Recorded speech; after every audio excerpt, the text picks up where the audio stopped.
Hello, I'm Zash, and welcome to our reading of Steins Gate Zero. Joining me, as always, is Shadow. If this is your first time here, a link to the full playlist is in the corner there.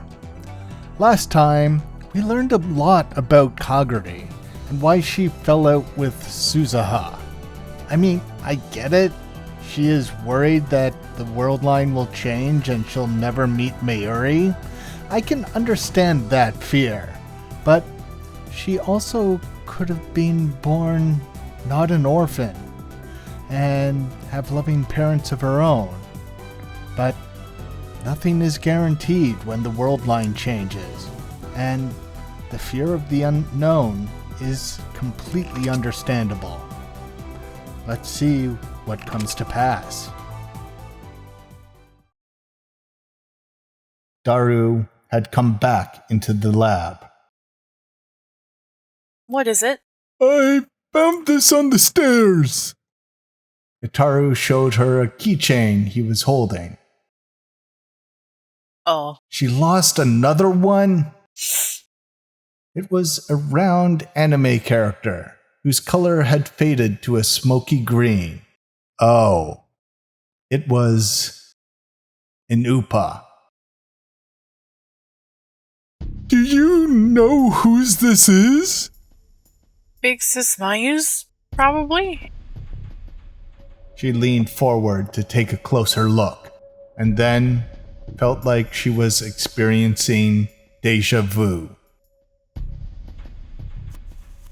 I've seen this Upa somewhere before.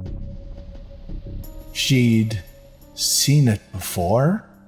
She couldn't really remember when, but her internal alarms were going off. This keychain was extremely important.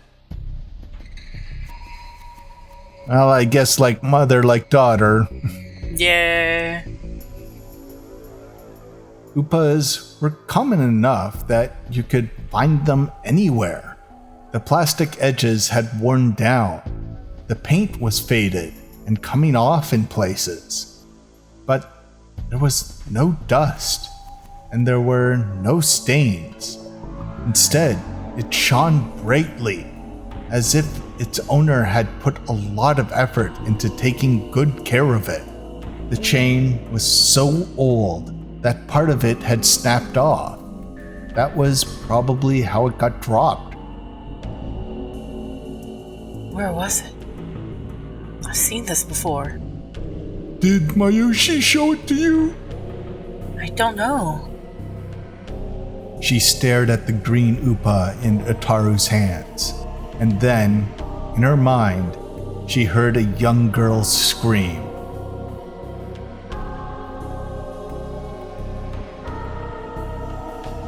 This is Mummy Zupa's keychain! I'm giving it to you! Take good care of it, okay?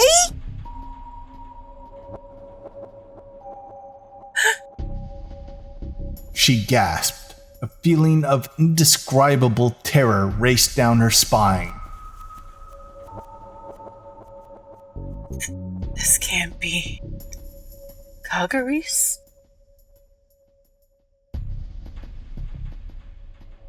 That was when she had last seen it.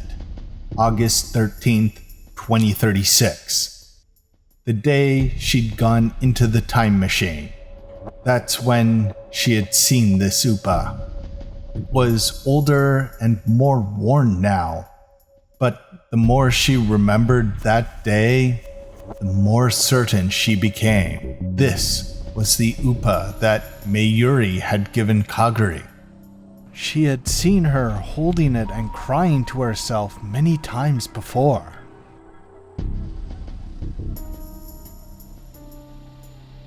Kaguri? You mean future Mayushi's daughter?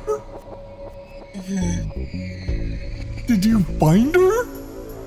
No. But she knows where I am. What do you mean? She's watching this lab.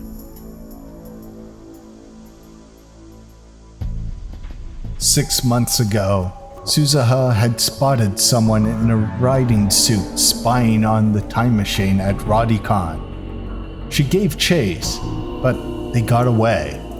Suzuha was certain that person had to be Kaguri. Ever since then, her careful efforts to defend the time machine had paid off, and she hadn't seen any sign of Kaguri. But she never thought she'd be spying on the lab as well.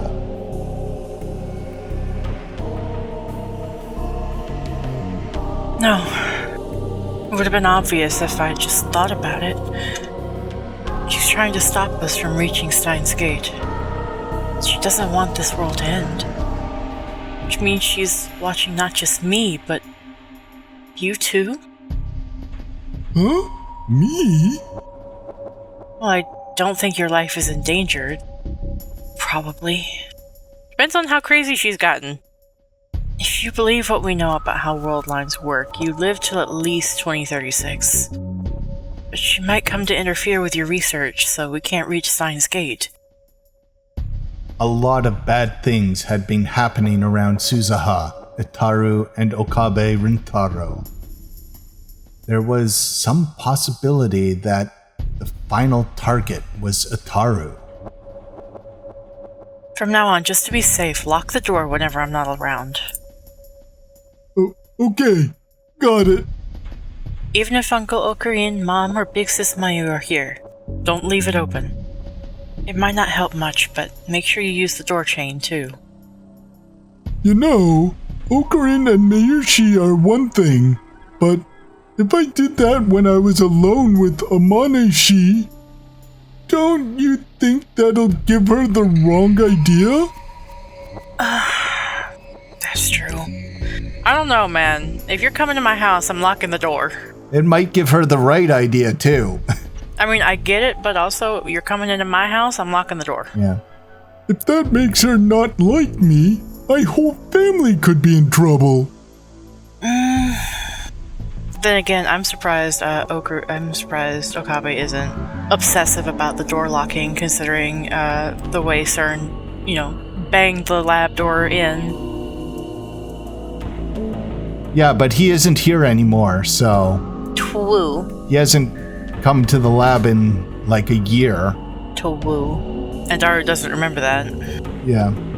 Suzuha groaned softly, unsure of what to do. If you'd only gotten to be her boyfriend sooner, that wouldn't be a problem. Wait, we're back to that?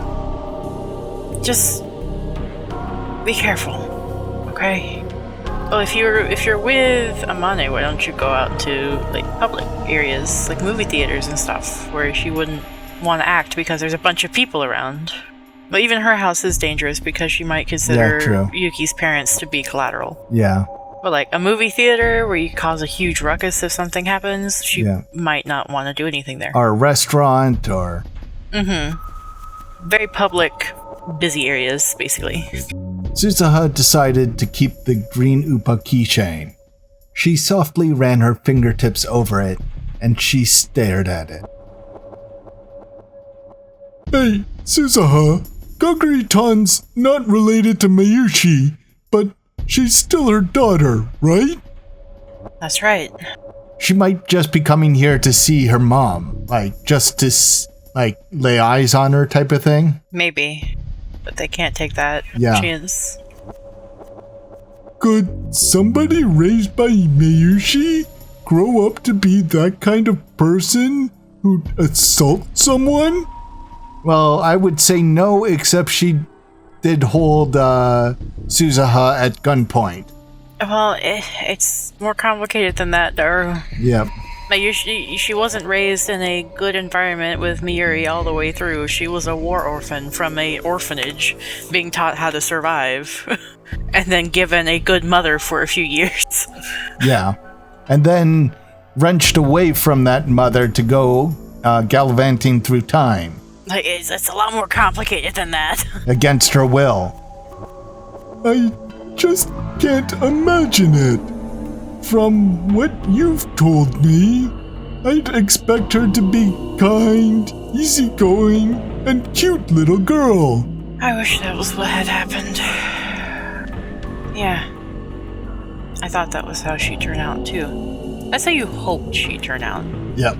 Everyone hopes the trauma will go away with enough love, but it doesn't. Yeah. But now she's probably...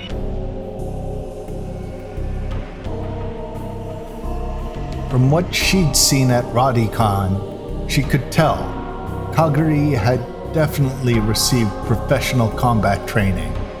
military or CERN, probably. Yeah. It wasn't just the simple self-defense techniques that she'd learned from Suzuha when she was a child. As she'd grown up, she'd been taught the cold techniques of a killer. There was no way to know where she'd been or what she'd been doing ever since she'd gone missing in 1998. But there was no doubt in Suzuha's mind that she was trying to ruin her plans.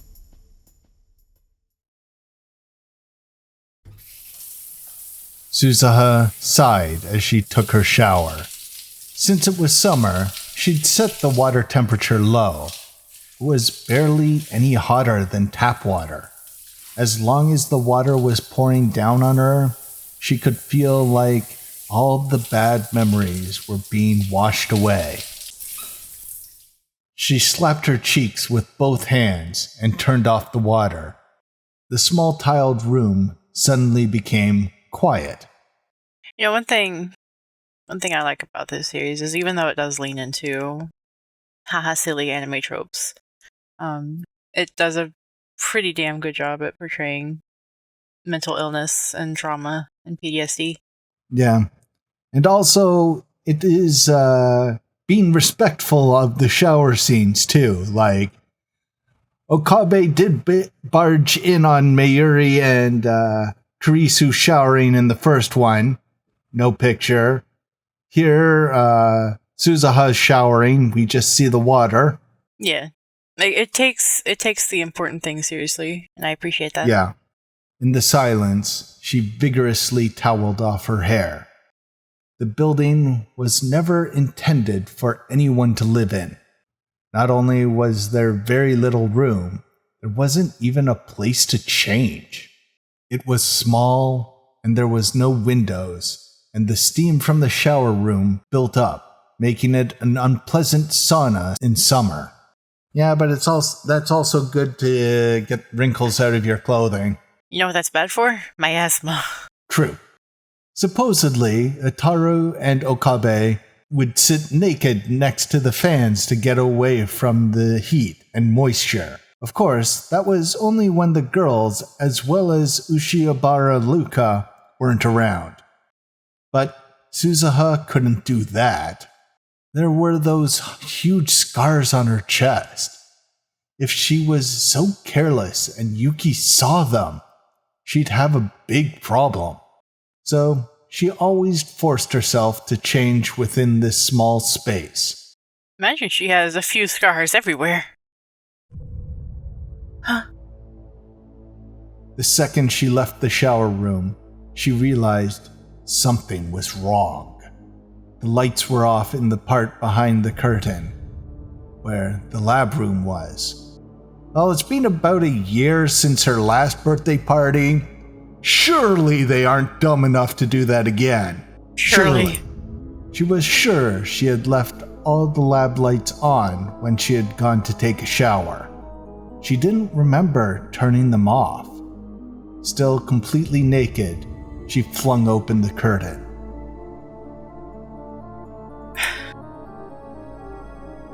She dropped to the floor, ready to move. She could tell by the light from the shower room that there was no one else there. She didn't hear any breathing, and she didn't feel any other presence. Did Dad come back? And then, when he'd left, he'd turn off the lights? That's a fair assumption, like just habitually turn off the lights. No, that couldn't be right. She looked around the room and saw that things had been moved in a way that an amateur wouldn't be able to notice. Taru's computer desk, the sofa area, the bookshelves, even the mini kitchen. Someone had gone through them all. From the look of it, the same was probably true of the development room. Suzuha glanced over all the areas where she kept her guns. The closest was the sofa that she'd used as a bed. She'd wanted to have one easily available if she was attacked while she slept. So she cut out the back of a piece of the sofa cushions and hidden a suppressed semi-automatic pistol in it. Still not very quiet pistol. Oh no. Silencers are not very silent. It might not blow out your eardrums, but it's still pretty damn loud. It was just a .32 caliber for self-defense, so it wouldn't do much damage unless you had good aim. But it was small and relatively quiet, which made it the best choice for a place like this. Wouldn't do much damage, boy. Suzuha tensed all of her muscles, coiling like a spring, and slowly moved towards the sofa without making a sound. As she did, she tried to notice any changes in the surrounding area. There was a small sound in the development room. It was tiny creaking of the floor, to which you'd usually pay no mind. But that was more than enough for Suzuha. In an instant, she moved from quiet to action. She cleared the distance to the sofa in an instant and quickly drew her gun. She held it ready and slipped into the shadows of the refrigerator. From this position, she could barely see into the development room. Kaguri or Moeka? Or are they one and the same? The room became silent again, but this time the intruder in the other room didn't try to hide their presence. Yeah, no, I was just thinking maybe Moeka was Kaguri in that time world line. Maybe she was with Suzuha and then escaped in 1999. Then became Moeka, maybe? Yeah, part of the mental illness was just trauma. Like, she's just sheltered that part of the her mind off, so she doesn't remember any of the time travel shenanigans. Or she does remember, and that's just been something. That's why she is the way that she is. Try anything and I'll shoot. Hands on your head. Come out slowly. Suzuha threatened the intruder in a low voice, but the intruder seemed completely unconcerned as they exposed themselves to Suzuha's gaze. Cue porn music? No,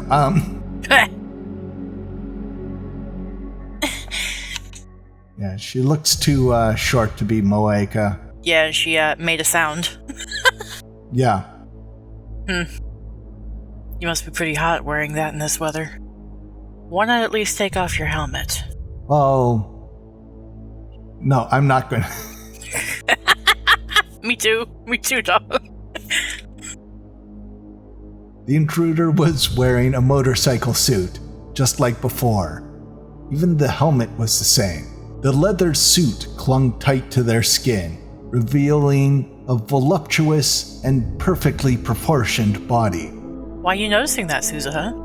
It was clearly a woman. What you're looking for isn't there. It's in my pocket. Suzuha pointed towards the entrance to the shower room. The shirt she had just taken off was lying there on the floor. The girl in the motorcycle suit turned her head, but because the face mask was down, Suzuha couldn't read her expression. You should know better than to drop that. It's something Mommy gave you. Right, Kaguri? The second she spoke, Shina Kaguri was the first to move. She drew a deglossed military knife that she must have been hiding behind her back, and closed the gap between herself and Suzuha in an instant. Suzuha pointed the gun at her legs and pulled the trigger, carefully aiming away from her vitals.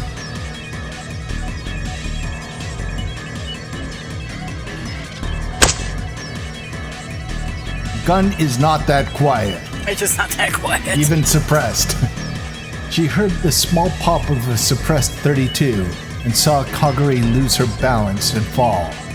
Now, I remember seeing someone do a test of how far away you could hear a suppressed gun versus a normal gun, and they're like the difference was like between 2 kilometers and 5 kilometers. Like you could hear the normal gun at 5 kilometers, and the last checkpoint he could hear the suppressed gun was at 2 kilometers. Suppressed guns are not quiet. They are quieter, but it is relative. Yeah. The most thing the silencer does is slow down the bullet so it doesn't create a sonic boom. However, the explosion that fires the bullet is still pretty damn loud. Or she thought she did, but it was a feint.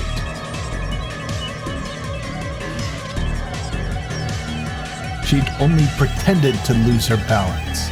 In fact, she changed directions and was heading for the shower room. It seemed her first goal was to get what she had come for. Huh? After firing only one shot, Suzuha realized even a 32 should have more recoil than this. Blanks are still deadly. Blanks can still hurt like a bitch. She fired again, but Kaguri didn't flinch even for a moment. Yeah. Like, how? At some point, all the bullets in Suzuha's gun had been swapped with blanks. That instant panic was all it took. Kaguri reached out for the shirt on the floor in the front of the shower room. No way. Suzuha gave up on firing and flung the gun at Kaguri. There was a dull thud as the hard barrel slammed into her neck. Never underestimate the power of a pistol whip. Caught off balance, she staggered before she could grab the shirt. She could hear Kaguri's voice for the first time from within the helmet. Suzuha jumped. She kicked the off-balance Kaguri as hard as she could with her toned, muscled legs. This was no time to hold back.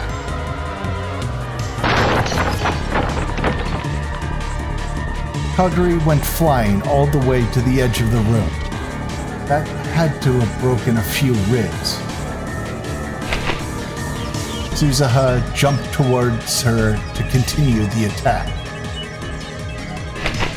But with terrifying speed, Kaguri leapt off the ground and charged at Suzuha. There wasn't enough time to come up to a full stop.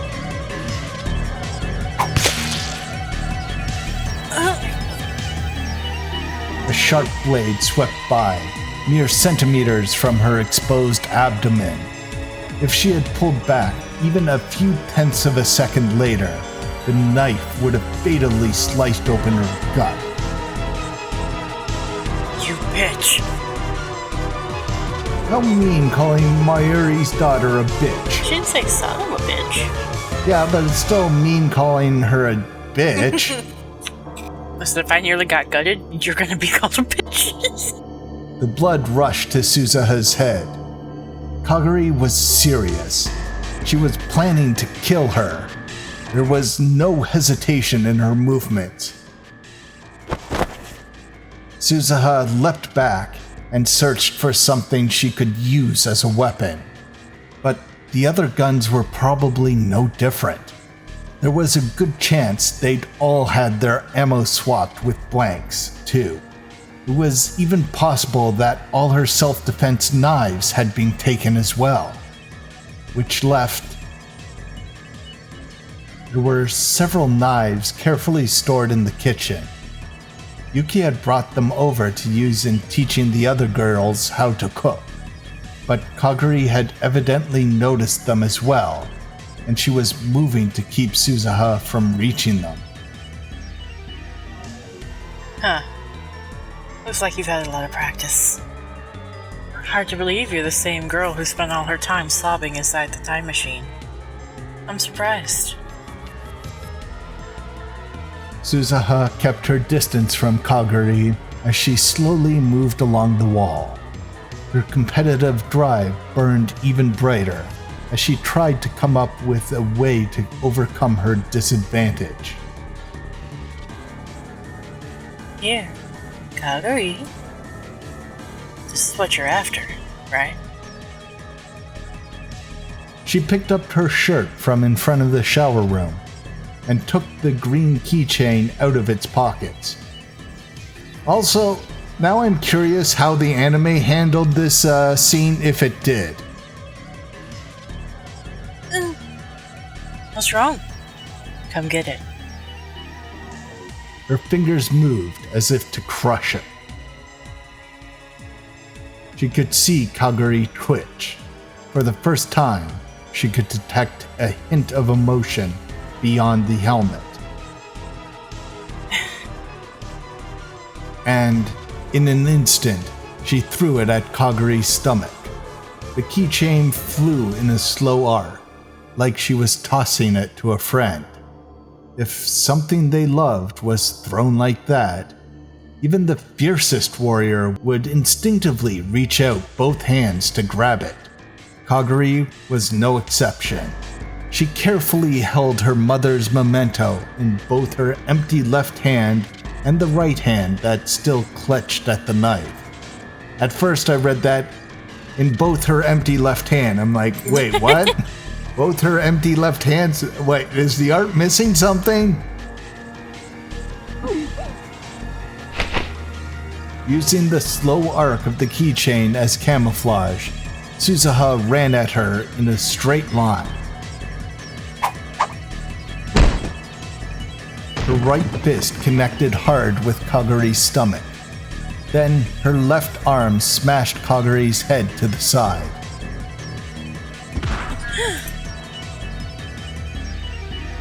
Kaguri's body fell to the ground, her right shoulder taking the brunt of the fall. Suzuha could hear the sound of her joint dislocating. The knife slipped from her grasp. Suzuha got behind her and mounted her, twisting her right arm mercilessly. Jesus Christ! At the same time, she slipped her own left arm around Kaguri's neck and squeezed hard.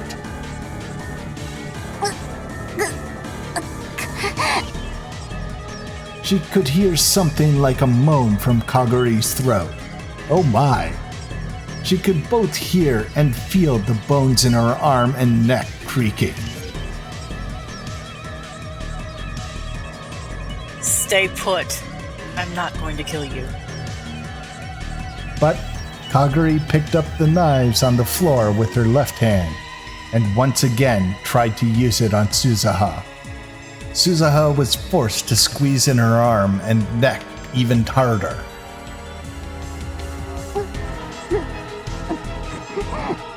Stop it, Kaguri. I understand how you feel now. But it's wrong. It's wrong. But Kaguri didn't stop. If anything, she tried even harder to pull Suzuha away. What kind of training did she get? Even in all the battles she'd been in, this much pressure on two different points was enough to get even the toughest soldier to submit or fall unconscious. Terrified, Suzuha squeezed even harder. At this rate, she wouldn't simply knock her out. She really would kill Kaguri. But if she stopped, Kaguri would kill her. What should she do?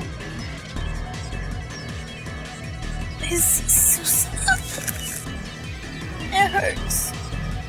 It hurts. Oh, she's using it against her. Oh. And then she heard a sad, weak voice from inside the helmet. It startled her, and she relaxed both her arms. But that was just what Kaguri had hoped for. The knife came very close to cutting Suzuha's left arm. When she let go to dodge it, Kaguri shook her off and kicked at her hips with both legs.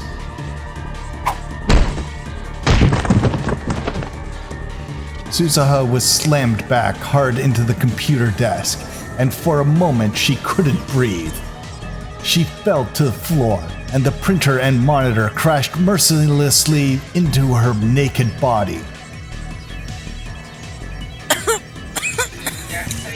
I did not expect to say naked body this much today.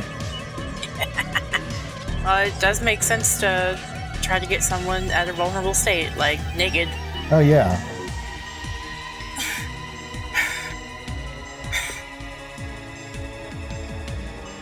She forced herself to stand up, gasping hard as she did so. Kaguri's breathing was heavy too. Her right arm was pointed at an impossible direction and hanging limp. She wouldn't be able to use it for a while, probably, but her left arm was still holding the knife. You've learned some dirty tricks, haven't you? Suzuha glared at Kaguri's face.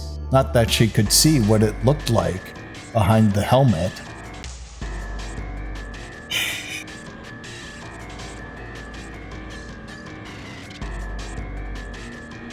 The two of them fell silent as they tried to catch their breath. The tension in the air was so thick that it was difficult to move a muscle. Sweat rolled down her forehead and into her eyes, but she still didn't blink as she waited for Kaguri to make her next move. It was the sound of the front door opening that broke the stalemate. Hey, Suzuha! Did I hear a loud noise? Oh god, the worst person to see her in this state. The worst person in general, Kaguri, no. Suzuha felt a chill run down her spine when she heard Itaru's voice. Huh? Why is it so dark? No, Dad, stay back. She yelled at the exact same instant he turned on the lights. The sudden brightness was enough to make Suzuha flinch for an instant. Kaguri was wearing a full-face helmet, and that made all the difference. She leapt towards Itaru just a moment before Suzuha.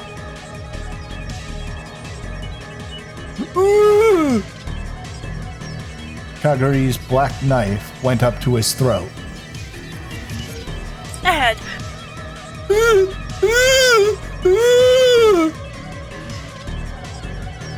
Kaguri spun around and behind him, using Itaru's huge body as a shield. Well, that's one thing he's good at, being a meat shield. The further we go in this, the more I'm like, damn, same dude. Suzuha staggered towards him, gritting her teeth. Let go, Kaguri. Lay one finger on that. I don't care who you are, Kaguri. I'll kill you.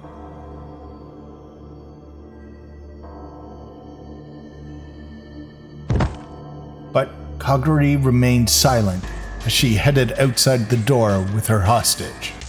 And then, in the next moment, she shoved him forward.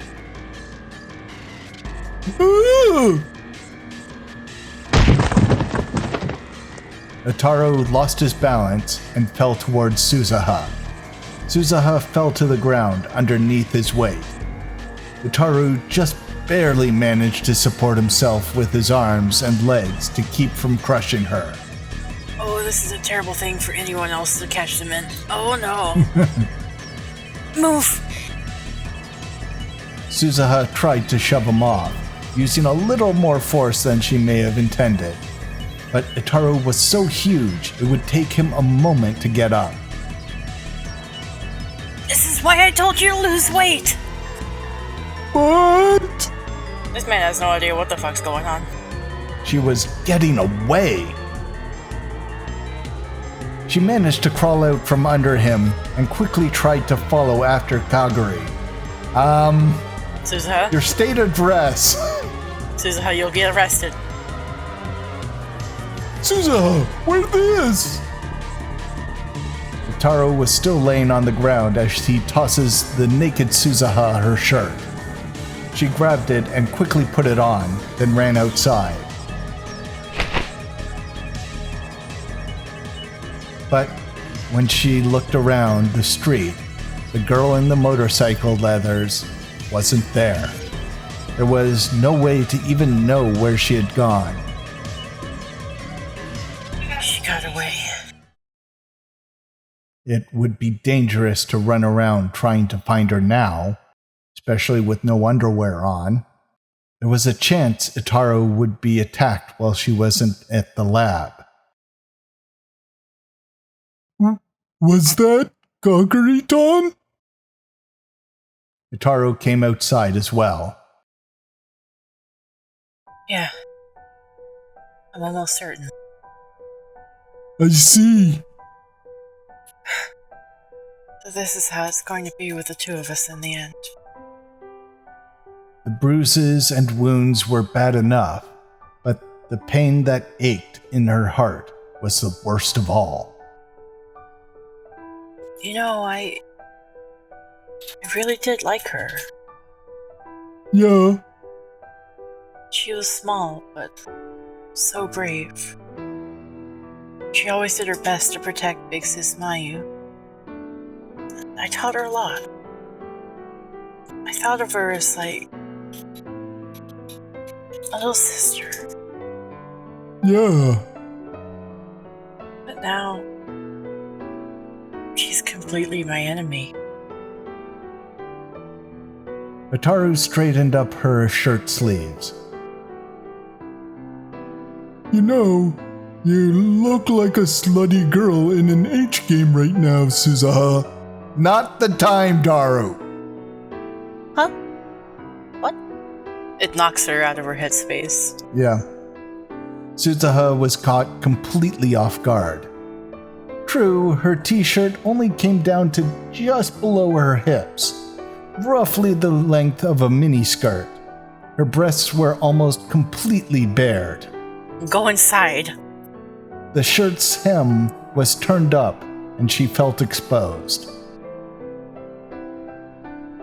Well, I don't mind H games with slutty girls, and I don't think the whole naked except for a t-shirt thing is all that bad.